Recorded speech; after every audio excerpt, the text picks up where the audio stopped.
వేర్వేరు చోట్ల జరిగిన దొంగతనం కేసులలో నలుగురు ముద్దాయిలను అరెస్టు చేసి వారి వద్ద నుంచి 21 లక్షల రూపాయల విలువ కలిగిన బంగారం స్వాధీనం చేసుకున్నట్లు ఒంగోలు డీఎస్పీ రాయపాటి శ్రీనివాసరావు తెలిపారు. అరెస్టు వివరాలను ఆయన వెల్లడించారు. Ongole two town police station లో జరిగిన మీడియా సమావేశంలో డీఎస్పీ రాయపాటి శ్రీనివాసరావు మీడియాతో మాట్లాడారు. గత డిసెంబర్ 20వ తేదీన టూ టౌన్ పరిధిలోని సంతపేటలో పురాణం నరసింహమూర్తి ఇంట్లో జరిగిన దొంగతనం జరిగింది. వారు ఇచ్చిన ఫిర్యాదు మేరకు కేసు నమోదు చేసి దర్యాప్తు చేయగా కస్తూరి అప్పన్న అనే ముద్దాయిని గుర్తించి పట్టుకోగా నరసింహమూర్తి ఇంట్లో చేసిన చోరీతో పాటు పలు జిల్లాల్లో 4 చోట్ల దొంగతనం చేసిన 20 లక్షల విలువ కలిగిన బంగారం మొత్తం 250 గ్రాములను స్వాధీనం చేసుకోవడం జరిగిందన్నారు. అప్పన్నపై మొత్తం 79 కేసులు ఉన్నట్లు తెలిపారు.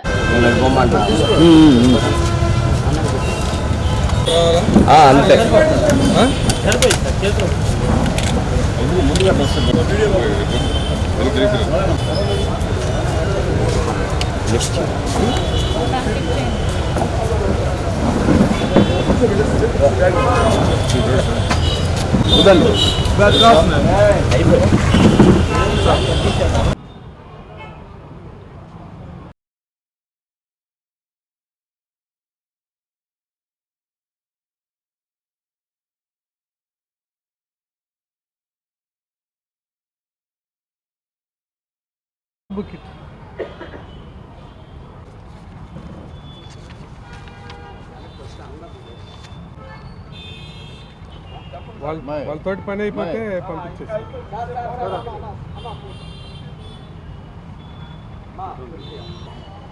అందరికీ నమస్కారం. మనకు Ongole two town police station లిమిట్స్లో నవంబరు 20వ తేదీ సంతపేటలోని సాయిబాబా టెంపుల్ వెనుకున్నటువంటి ఇన్మేట్స్ ఆబ్సెన్స్లో వాళ్ళందరూ ఇంట్లో లేనటువంటి సమయంలో పురాణం నరసింహమూర్తి గారు అని చెప్పేసి వాళ్ళ ఇంట్లో ఒక మనకు HB offence, house breaking offence report చేయటం జరిగింది. అయితే ఈ కేసులో మనకు ఫింగర్ ప్రింట్స్ కూడాను రావటం జరిగింది. దాన్ని బేస్ చేసుకొని అతను అప్పన్న అని చెప్పేసి ఒక అతన్ని మనం ఐడెంటిఫై చేయటం జరిగింది, కస్తూరి అప్పన్న. అయితే ఇతన్ని ఒంగోలు టూ టౌన్ మరియు సిసిఎస్ 2 స్టేషన్స్ నుంచి ఉన్నటువంటి ఆఫీసర్స్, సిబ్బంది అందరూ కూడాను ఇతన్ని గురించి విచారించి సమాచారం సేకరించి ఈరోజు అతన్ని అరెస్ట్ చేయటం జరిగింది. అతనితోటి పాటు ఇంకొక ఇద్దరిని కూడాను ఈ ప్రాపర్టీ అఫెన్స్ చేసినటువంటి ప్రాపర్టీని డిస్పోజ్ చేసేటటువంటి విషయంలో అతనికి సహకరించినటువంటి నారాయణ వెంకటశేషారెడ్డి అని చెప్పేసి ఇంకొక ఇద్దరిని కూడాను వాళ్ళిద్దరిని కూడాను అదుపులోకి తీసుకోవటం జరిగింది. అయితే మనం చెప్తున్నటువంటి కస్తూరి అప్పన్న ఇతను మన ఒకటే కాకుండా ఇంకా 5 అఫెన్సులు కూడాను అది కన్ఫెస్ చేయటం జరిగింది. ఒకటి మండపేట, అంబేద్కర్ కోనసీమ జిల్లాలో నుండి మండపేట రూరల్ పోలీస్ స్టేషన్ను, అట్లాగనే నెల్లూరు జిల్లాలోని నవాబుపేట పోలీస్ స్టేషన్ లిమిట్స్లోను, కాకినాడ జిల్లాలోని పెద్దపూడి మరియు ఇంద్రపాలెం అనే 2 పోలీస్ స్టేషన్ పరిధిలోను, తర్వాత వెస్ట్ గోదావరి జిల్లా తాడేపల్లి గూడెంలోను ఇన్ని చోట్ల అఫెన్స్ చేయటం జరిగింది. వీటన్నిటినీ కూడాను దీంట్లోకి సంబంధించినటువంటి ప్రాపర్టీని అంతా కూడాను ఈరోజు టూ టౌన్ పోలీసులు, సిసిఎస్ పోలీసుల సహాయంతో అరెస్ట్ చేయటం జరిగింది. అతని దగ్గర నుంచి 250 గ్రాములు గోల్డ్ ఆర్టికల్స్ స్వాధీనం చేసుకోవటం జరిగింది. అయితే ఇతను మీద కూడాను పూర్వం కూడాను చాలా కేసులు ఉన్నాయి. ఈ కస్తూరప్పన్న మీద మనం చెప్పినటువంటి 6 కేసులే కాదు, అతని మీద దాదాపు సుమారు 79 కేసులు తూర్పుగోదావరి జిల్లా, పశ్చిమ గోదావరి, బాపట్ల, విశాఖపట్నం, మళ్ళీ ఇప్పుడు మనం ప్రకాశం, ఇన్ని జిల్లాల్లో కలిపి మొత్తం సుమారు 79 కేసుల్లో అతను ఇన్వాల్వ్ అయ్యి ఉండటం జరిగింది. ఈ అరెస్టు చేసినటువంటి పోలీసులందరినీ కూడాను జిల్లా ఎస్పీ గారు అందరినీ కూడా అభినందించడం జరిగింది.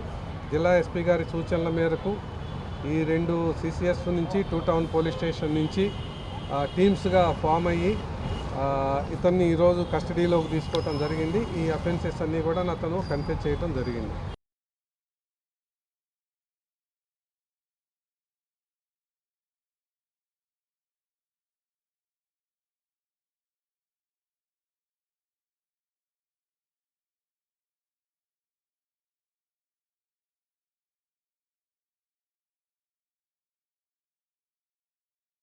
తాలూకా పోలీస్ స్టేషన్ పరిధిలోని జనార్దన్ నగర్ 4వ లైన్లో వృద్ధురాలు ఇంట్లోకి చొరబడి ఆమె మెడలో ఉన్న బంగారం చైన్ చోరీ చేసిన ఘటనలో ఒంగోలుకు చెందిన అబ్దుల్లాను అదుపులోకి తీసుకుని అరెస్ట్ చేయడం జరిగిందన్నారు. అతని వద్ద నుంచి బైక్, స్పిరిట్ బాటిల్ ను స్వాధీనం చేసుకున్నామన్నారు. అబ్దుల్లా అప్పుల బాధలు తట్టుకోలేక దొంగతనం చేసినట్లు తెలిపారు. పీస్ కాలేజీ వారు ఇచ్చిన సీసీ కెమెరాల ద్వారా పట్టుకోవడం జరిగిందన్నారు. చోరీ చేసిన చైన్ ను ముతూట్ ఫైనాన్స్ లో 1,26,000కు పెట్టడం జరిగిందని, కొంత ప్రాసెస్ వల్ల చైన్ బయటకు రావడం ఆలస్యమవుతుందన్నారు. 2 దొంగతనాలను అతి తక్కువ సమయంలో ఛేదించిన సిసిఎస్ పోలీసులు, టూ టౌన్ తాలూకా సిసిఎస్ పోలీసులను జిల్లా ఎస్పీ అభినందించినట్లు ఒంగోలు డీఎస్పీ తెలిపారు. ఈ మీడియా సమావేశంలో తాలూకా, టూ టౌన్ సిఐలు విజయ్ కృష్ణ, మేడ శ్రీనివాసరావు, సిఐ భీమా నాయక్, ఎస్ఐలు హరిబాబు, వెంకటేశ్వరరెడ్డి, పూర్ణచంద్రరావు, శ్రీనివాసరావు, క్రైమ్ పార్టీ పోలీసులు సురేష్, రామకృష్ణ, శాంతారావు, అంజీ, రవి, సీసీటీవీ టెక్నీషియన్ వెంకీ సిబ్బంది పాల్గొన్నారు.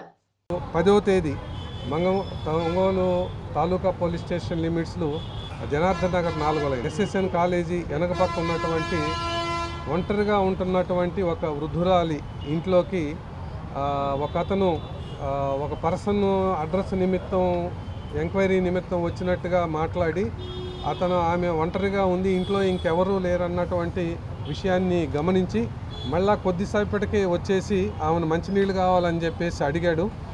ఈ లోపల ఆమెకు ఎందుకనో కొంచెం డౌట్ రావటం జరిగింది. ఈమె తలుపు వేస్తున్నటువంటి సమయంలోనే ఇతను తోసుకొని లోపలికి వెళ్ళటం, అతను తీసుకొని వచ్చినటువంటి కొంచెం మనకు ఎక్రిలిక్ ప్రోడక్ట్స్ అంటాం, మనం అంటించేదానికి ఉపయోగించేటటువంటి ఒక టైప్ ఆఫ్ లిక్విడ్ కెమికల్, దాన్ని కర్చీఫ్ మీద వేసుకొని వచ్చినటువంటి అతను ఆమె ముక్కు దగ్గర పెట్టేటప్పటికి ఆమె కొద్దిసేపు స్పృహ కోల్పోవడంతో ఆ మెడలో ఉన్నటువంటి గొలుసును సుమారు 3.5 సెవర్ల గొలుసును, తర్వాత చేతికి కూడాను 2 రోల్డ్ గోల్డ్ గాజులు ఉన్నాయి, అవి 2 బంగారం అనుకొని చెప్పేసి అవి కూడా తీసుకొని వెళ్ళటం జరిగింది.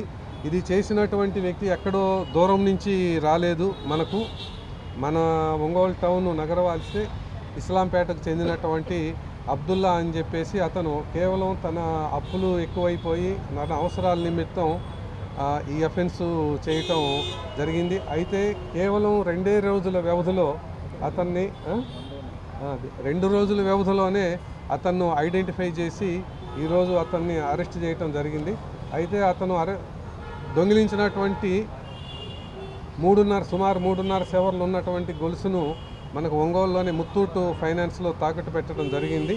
అది స్వాధీనం చేసుకోవడానికి కొంచెం అది డాక్యుమెంటరీ ప్రొసీజర్ ఉంటుంది, దాని ప్రకారం వాళ్ళ దగ్గర నుంచి స్వాధీనం చేసుకోవటం జరుగుతుంది. ఇది 2వ అఫెన్స్. ఇప్పుడు చెప్పినటువంటిది అయితే మాత్రం ప్యూర్లీ మనకు ఇప్పుడు ఇటీవల పీస్ కాలేజీ మేనేజ్మెంట్ వాళ్ళు మనకు తాలూకా సిఐ గారు వారి దగ్గర నుంచి కొంత మనకు ఇవి సీసీ కెమెరాస్ తీసుకొని ఆ సీసీ కెమెరాస్ ఇన్స్టలేషన్ చేయటం వలన దీంట్లో కేసు యాక్చువల్గా డిటెక్షన్ ఆ సీసీ కెమెరాస్ మనకు బాగా ఉపయోగపడినాయి. యాక్చువల్గా అతను ఉపయోగించినటువంటి మోటార్ సైకిల్ మధ్యలో ఆల్టర్నేట్ నెంబర్స్ తీసేయటం జరిగింది. అంటే వెహికల్ ఐడెంటిఫికేషన్ లేకుండా ఉండేదానికోసం ఆల్టర్నేట్ నెంబర్స్ తీసేయటం జరిగింది. కానీ భగవంతుడు చాలా గొప్పవాడు ఎప్పుడు కూడాను. ఆ తీసేసినటువంటి నెంబరు ఉన్నటువంటి ప్లేస్లోనే దాని యొక్క మార్కు అంతే ఉండిపోయింది. నెంబర్ అయితే తీసివేశాడు కానీ దాని యొక్క మార్క్ అంతే ఉండటం జరిగింది. ఆ నెంబర్ను బేస్ చేసుకొని మనం అతను ఎవరు అన్నది మనం ట్రేస్ చేయటం జరిగింది. అతన్ని ఈరోజు తాలూకా పోలీసులు అతను అరెస్ట్ చేయటం జరిగింది. అతను ముత్తూట్ ఫైనాన్స్లో పెట్టినటువంటి రిసిప్ట్ కూడాను అతని దగ్గర మనకు లభించడం జరిగింది. వీళ్ళను కూడాను ఎస్పీ గారు కొద్ది రోజుల్లోనే మనకు 2 రోజుల్లో అఫెన్స్ను ఎలా జరిగిందన్నదాన్ని డిటెక్ట్ చేసి ముద్దాయిని పట్టుకోవటం వలన వారందరినీ కూడాను ఎస్పీ గారు కూడా అభినందించడం జరిగింది.